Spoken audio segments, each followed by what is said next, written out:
بسم اللہ الحمدللہ والصلاة والسلام علی رسول اللہ اما بعد۔ محترم ناظرین، اگر کسی شخص کو روزے کی شروعات کا علم یعنی رمضان کی شروعات کا علم فجر کے بعد ہو تو وہ کیا کرے گا؟ تو اس سلسلے میں دو رائے پائی جاتی ہیں۔ ایک یہ کہ وہ شخص اپنا روزہ توڑ دے گا اور روزہ توڑنے کے ساتھ وہ پورے دن کھائے گا پیے گا نہیں، تاکہ رمضان کے تقدس کا اہتمام ہو سکے اور اس کی قضا کرے گا، کیونکہ اس سلسلے میں اللہ کے رسول صلی اللہ علیہ وسلم کی حدیث ہے کہ جس شخص کو رمضان کے روزے کی شروعات کا علم نہ ہو سکے اور اسے اس بات کا علم دن کی شروعات کے بعد ہو، اس شخص کا روزہ نہیں مانا جائے گا، اس لیے کہ روزے کی نیت فجر سے پہلے کرنا ضروری اور واجب ہے۔ اللہ کے رسول صلی اللہ علیہ وسلم کا ارشاد ہے، من لم یجمع الصیام قبل الفجر فلا صیام لہ، کہ جس شخص نے روزے کی نیت فجر سے پہلے نہیں کی، ایسے شخص کا روزہ قابل قبول نہیں ہوگا۔ لیکن وہیں پر بعض اہل علم کا کہنا یہ ہے کہ اس شخص پر روزہ واجب نہیں ہوگا،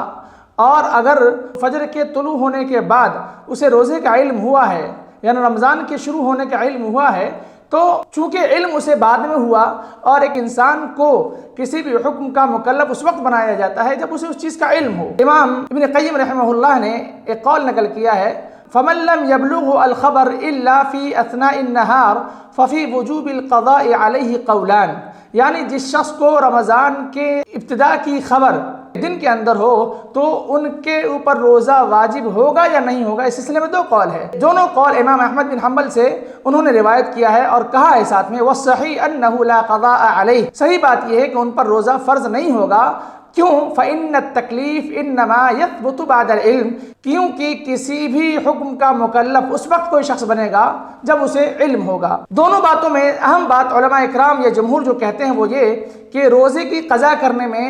زیادہ عافیت ہے اور اس میں زیادہ اطمینان قلب حاصل ہوتا ہے، کیونکہ اگر روزہ کوئی شخص نہیں رکھتا ہے تو وہ شک میں پڑ جائے گا، اور اللہ کے رسول کا ارشاد ہے دع ما یریبک الی ما لا یریبک، کہ جو شخص تمہیں شک میں ڈال دے اسے چھوڑ دو اور یقین کی طرف آ جاؤ، تو روزہ رکھنے میں ہی یقین ہے۔ تو اگر کسی شخص کو رمضان کی شروعات کا علم نہیں ہوتا ہے، فجر کے طلوع ہونے سے پہلے اور فجر کے طلوع ہونے کے بعد ہوتا ہے، تو ایسے شخص پر ضروری ہے کہ وہ پورے دن کچھ نہ کھائے پیے تاکہ رمضان کے تقدس کا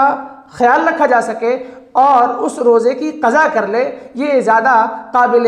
قبول اور قابل اطمینان معلوم ہوتا ہے۔ واللہ اعلم بالصواب۔ اللہ تعالیٰ سے دعا کرے کہ اللہ رب العالمین ہم لوگوں کو سنت کا پیروکار بنائے اور شک و شبہ میں پڑھنے سے محفوظ رکھے، آمین یا رب العالمین۔